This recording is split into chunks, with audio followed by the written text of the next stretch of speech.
ও বুড়ি, ভেতরে চলো না, আবার ইচ্ছে করছে। এই বয়সে এখন দুবেলা বিরক্ত করলে পারি বুড়ো? কি, তুমি পারবে না? তাহলে আমি আরেকটা বিয়ে করতে যাচ্ছি। ও বুড়ো, এতকাল আমার হাড়ির ভাত শেষ করে এখন অন্য হাড়িতে মুখ দিতে যাচ্ছ? এই বেটি, তুই কাল ভাঙতে গিয়ে আমার নাম ধরে একটা ডুব দিবি, 16 বছর চুরি হয়ে যাবে। জয় মা সন্তোষী।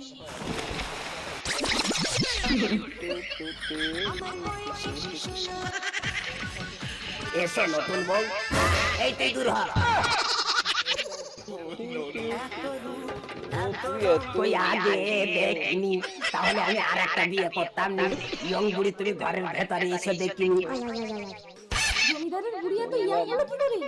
ওই তাল পুকুরে একটা ডুব দিয়ে আমি তোর থেকে চুরি হয়ে গেছি রে সতীন। তাল পুকুরে মাত্র একটা ডুব দিয়ে বুড়ি এত ইয়াং হয়ে গেছে, তাহলে আমি গিয়ে দুটো ডুব দিয়ে আসি, বুড়ির থেকে আরো চুরি হয়ে যাবে।